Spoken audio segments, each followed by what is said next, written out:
price inflation due to taxes.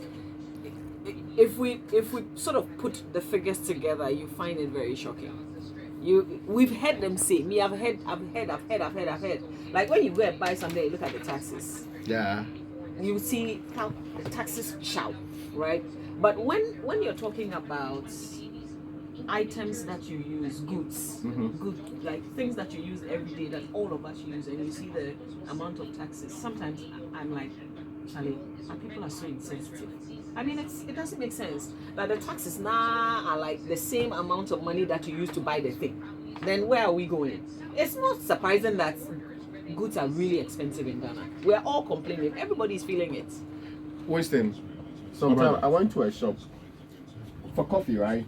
And it was 3.5 euro. That's the price stamp on the thing. But when I saw how do you even call it? When I saw the shop's price tag, it was almost 100 cedi. I didn't understand.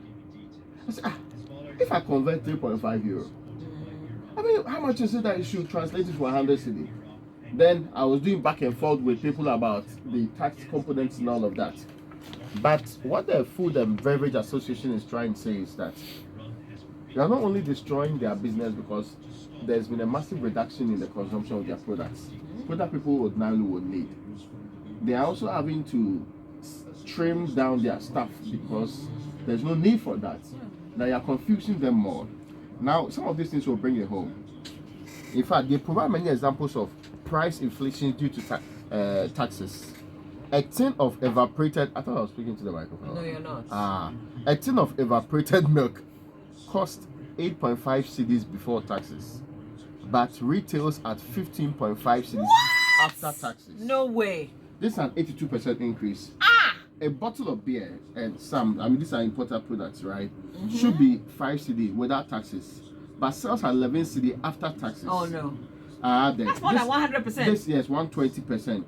Now you can see similar movement on spaghetti, for example, which sees a 110% increase with the tax price.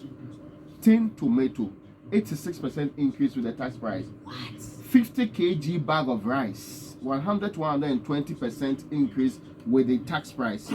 Chicken, 130% increase with the tax price. Now, when you move it beyond this, cooking oil, you see 120% increase per box, and even the used gas cookers, 88% increase with the tax stamp. Canned sardines, 109% increase, and car batteries, 100% increase. So when you put it together, this is unhealthy taxation that bites more, because we have failed to do the things we say we'll do taxation all the time. See, if you go through our medium-term revenue strategy, we say we are going to review the current structure of the taxation.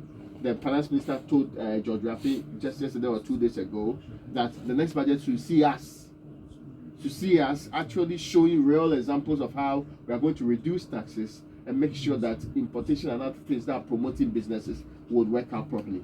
Hopefully we're able to implement that, because already inflation is a major tax on our hands. People forget that.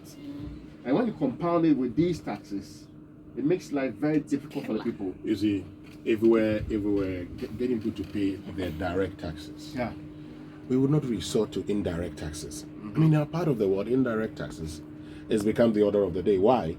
Because government is not able to ensure compliance. That's simple.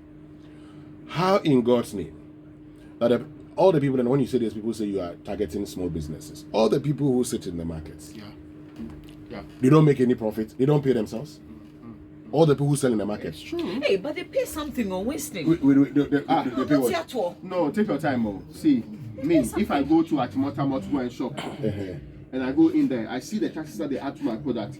If I had done the same shopping at Mokola or any of the other places, it shows you whether they are paying or not paying. But how do you say that they pay something? If they go there, the one cedi that they pay every day.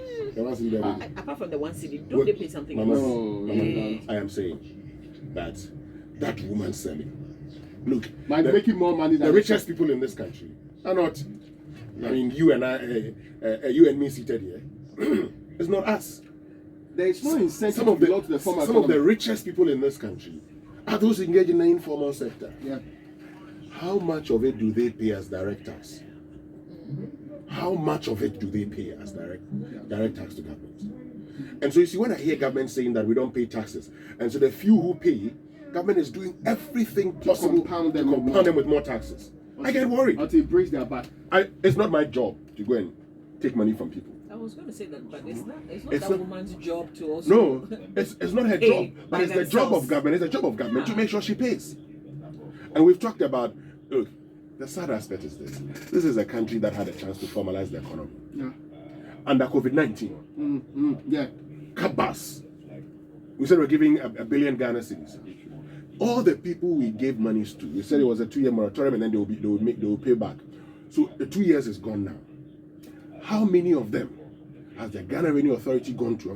Has GRA gone to any of them to say that, okay, you took this amount of money, you're engaged in this.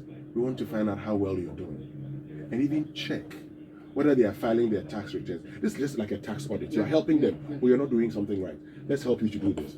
Then from there, you'll be able to know that this person is making this amount of money. And you rope them in. You rope them in and they pay. Every day, the same thing. We would expand the tax net. Yes, every time I expand the tax net. Then we have to see.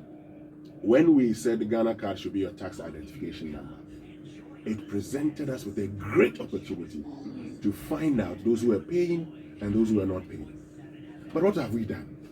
We have kept quiet and it's business as usual. So the few who pay are compounded with more taxes, and they are now looking for ways to avoid the payment of taxes. That's true. Because once you burden the person with too many taxes, he's looking for ideas. Ways around he's looking for ways and means. Yeah. He engages in aggressive tax planning. The moment you realize aggressive tax planning, that one is aggressive tax planning.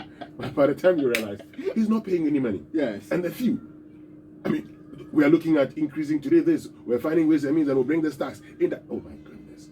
Look at so today people have had to pay more. Yeah. For virtually everything. We have to think twice in this country.